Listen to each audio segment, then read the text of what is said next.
Hey, good morning. Welcome to A Foreigner in the Philippines. Well, it's very appropriate actually that in the background of this particular video you should hear the strains, and I use the word appropriately, of the karaoke machine that we have gracing, shall I say, our deck at the moment. Well, since it arrived yesterday, sometime before midday, and into later evening, or well, after dark it seemed, and from 7:30 this morning until present time, which let me see, what is the present time?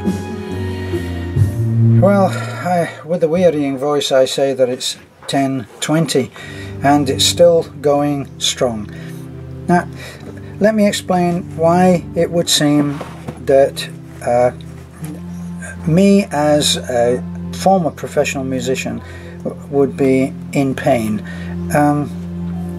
It's not a matter of being a party pooper, although in this particular case I would have to admit that I am, because it's just impossible for me to stay around when the karaoke is creating its own particular kind of catastrophe. Now, the thing about the Philippines is that there's a love affair with the karaoke, and it has produced some incredible singers. I'm talking about kids. I'm talking about little kids of 8 and 9 years old who are accomplished singers, and probably we have I grudgingly admit that it's probably because the karaoke machine is in everybody's home. We have a particular karaoke machine. It's built in part into a CD player, DVD player, a video player that I bought as sound equipment that I could play music on, and with a microphone you can have a full orchestra, and that's always been the love affair. So why is it agony for me? Let me just explain how, only for those who would be interested in music, need to continue listening to this. If you think about how much dedication it requires to actually do music well, then you will start to realize that it really isn't easy to be good. Now, you take it a realistic way of describing this. When I came over to Cebu, and then we came, and before, in fact I think that we were living in Bohol when I went over to Cebu, especially to buy a guitar, and it is a fantasy love of mine that I would play the guitar. The trouble is that when I start to go into playing the guitar, I realize once again the incredible dedication that it required from me to be able to play the trombone and to be able to sing. Now, the trombone has faded, muscles fade, habits, good habits that you had in order to be able to do something very well, they obviously go into atrophy, if that's the correct word. But in other words, you can't stop playing the trumpet or the trombone or the violin or any musical instrument and then pick it up a few years later and be as good as you were before, because it takes incredible dedication. Even with someone as brilliant as, say, well, Wynton Marsalis. Wynton Marsalis, apparently, I read, it takes something like 4 or 5 hours a day to maintain his incredible skill. So that gives you an idea.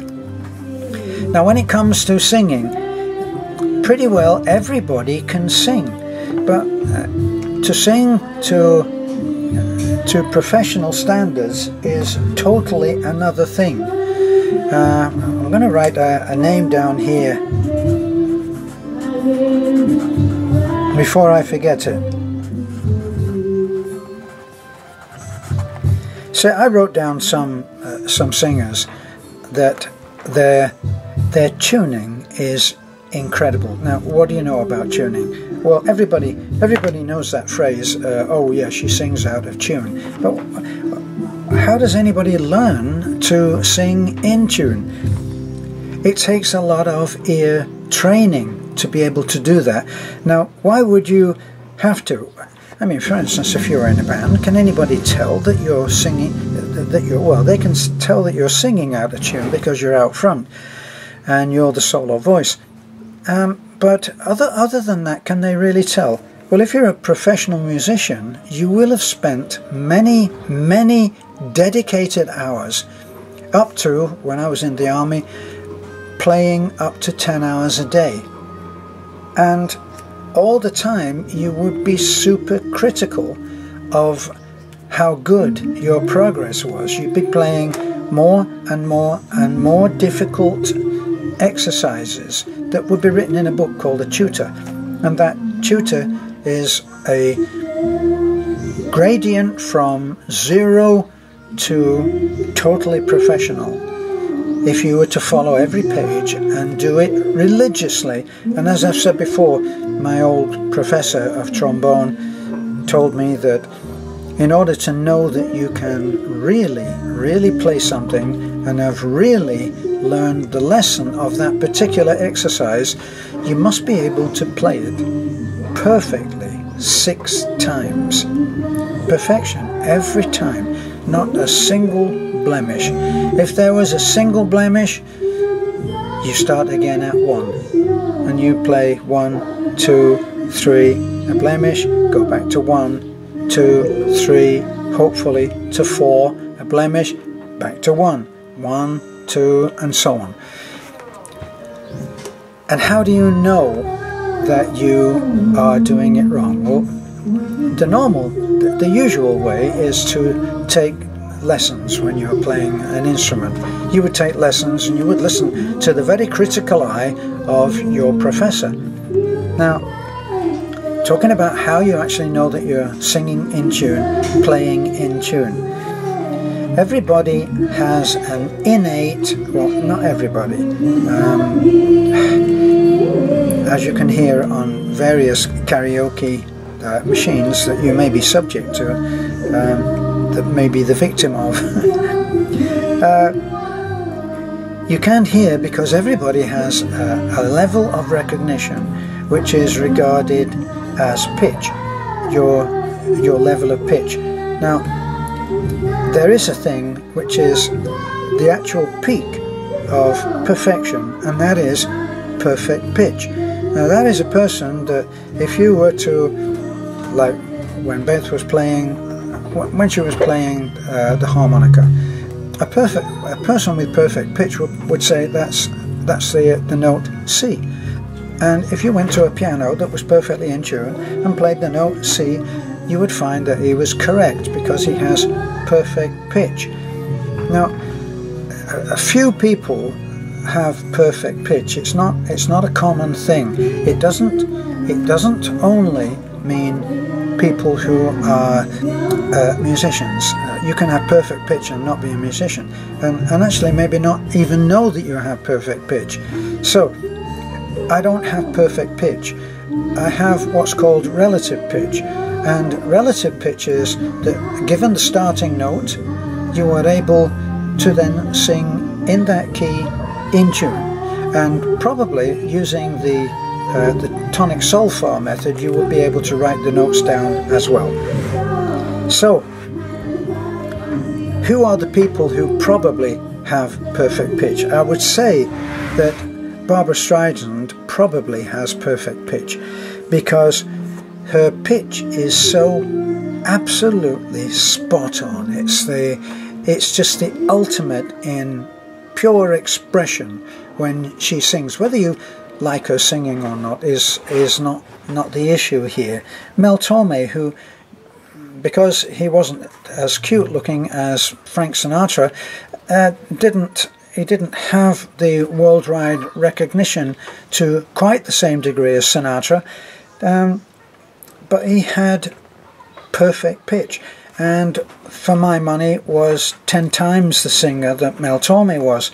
But as we said, well, as I've said, Frank Sinatra was kind of cute for a lot of people, and he became, I think they used to call him the Bobby Sox, people who, or fan club, that used to love that kind of look. Well, if you think about the hours of dedication that go into singing in tune, it means recognition of the slightest deviation of whether something is in tune. And this becomes a burden on the person whose training is there, because the majority of the world do not sing in tune. And because you spend so much of your time tuning your ear so that it hears any imperfection in order to be able to play and sing in tune. Now, I don't talk about singing in tune from any position of altitude, because now I rarely sing. I mean, I might sing to myself in the car, but I rarely sing. And because of that, as we said, it was easy to see it if you think about playing the trombone. Well, I haven't played the trombone for a long time, so am I going to pick up the trombone and all of the muscles, all these tiny little muscles around the mouth, are all going to be still perfectly in tune? No, they're not. And neither is my ability to sing. If I wanted to start singing regularly, I would have to start exercising. I would have to exercise the diaphragm, because the diaphragm is used in order to be able to pitch notes in tune with the correct energy, with the correct volume, and all of those things that are involved. If you want to, I cite Barbra Streisand as being the one that sings so perfectly in tune, but there are others. If you really want to find out, and I really wanted to research this before I came on camera, and I didn't, but look up Nathalie Dessay. For someone who has attained the most incredible standard of musicianship, she sings something on YouTube which I struggle with remembering this, but it's something like the Symphony of the Bells, or something like the Aria of the Bells. And there's one live performance where she sings this Symphony of the Bells. It's from classical music, obviously, and she sings it totally exposed. She has an orchestra behind her, but part of that particular piece requires that it be done a cappella, and she sings it to such perfection over such a range that is almost unbelievable. And then one of the most wonderful things about that performance is at the end she is actually shy about the applause that she receives after having played this thing which was just heaven sent, and then she has the nerve to be shy. Well, anyway, Nathalie Dessay. So there are others I could cite as well, but then there are others who achieved a great deal of fame and success and never could sing well in tune. The one that used to drive me crazy, because it was at the same time that I was a professional musician, was Boy George, who sung, as we say in the music industry, he was as flat as a fart, that is. But it didn't bother him to the degree that when Michael Jackson requested him, said, "Would you like to sing a duet with me?" He actually turned Michael Jackson down. Michael Jackson, who was a perfectionist at so many things and so very good at what he did. So there we are. So the karaoke is a thing that is very, very difficult for any professional musician to be close to. The one that's out on the pool deck right now looks a little bit like the Dalek in the Doctor Who series, and That was an infamous, cruel machine with an alien inside of it or something, and it looks like, coincidentally, it looks like that karaoke machine. So when people start to sing, they have the love of singing, which is very clear in what we've been listening to. Beth absolutely loves singing. Her sister loves singing and has dominated the use of the karaoke machine out there. Now, there's no question that probably if they were to do the work, the dedication, they would be able they'd learn, they could be trained to be quite good singers. But it's very, very doubtful that that requirement would ever be met, any more than when I got the guitar. I got the guitar and I started to play some scales on it, and my fingers hurt, and the next day I intended to play, but I'd better do it tomorrow because I've got so much to do today. And I liked the dedication. In fact, I often used to say I'd give anything to play the guitar really well, except one thing: time. So it is a tragedy for any trained musician, whether retired or not, who has been well trained in his job and can produce beautifully tuned notes, to have to sometimes, against his will, be in close proximation to a videoke machine. My professor, Bill Teskey, who I often refer to with great gratitude, had perfect pitch. And just from his stories about how this affected him, I began to see that whereas as an aspiring musician at that time, I just wished that I had perfect pitch, when he told me of how painful it was to have perfect pitch, I began to think, well, I'm lucky that I just have good relative pitch.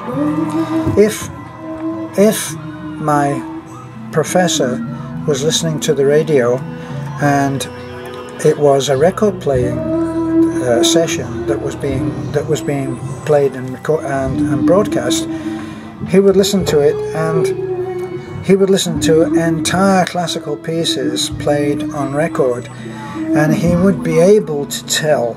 He would have to switch it off, by the way.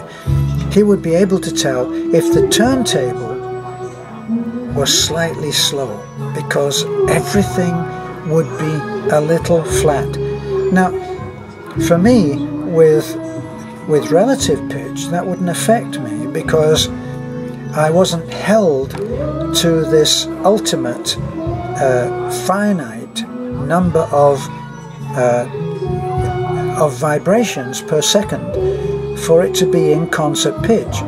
So I didn't know whether, if I listened to a recording of, say, a tuning fork playing concert A, now my professor would listen to that and say it's flat.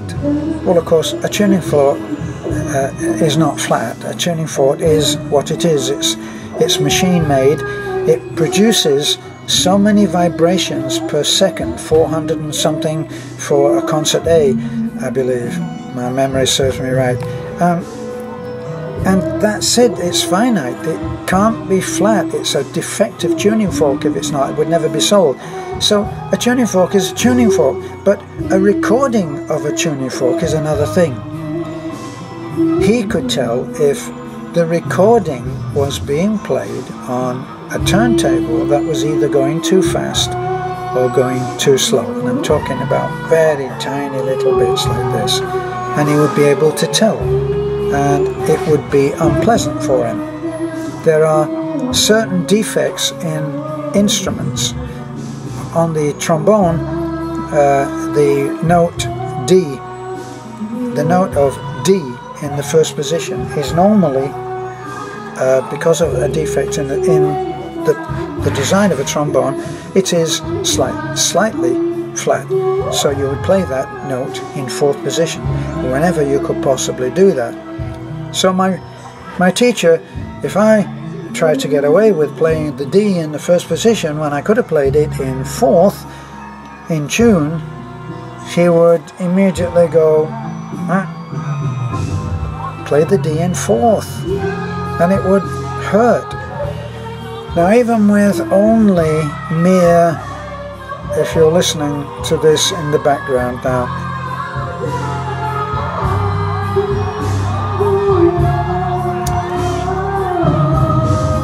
yeah. See, now normally we're used to listen.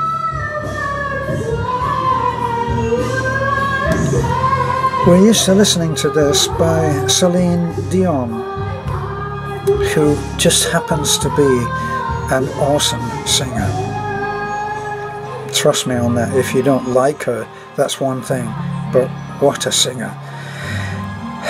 And now we're listening to this, someone with the best of intent and a great deal of passion.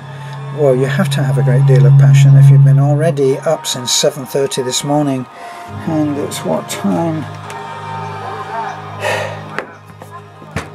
10 agonizing minutes of 42. So try to understand if someone that you know cannot stand to be near the karaoke machine when various people are getting up and playing the assassin to your favorite tune or their favorite tune. Try to understand that sometimes it's difficult to drop the training and everything you've worked for in a life in a moment in order to be a good old party boy. It's not going to happen. So karaoke machine is it's the agony and the ecstasy. Sometimes can produce the voice of angels and sometimes not. Thanks for being with me. This is A Foreigner in the Philippines. Don't forget to like, comment, subscribe. Happy New Year.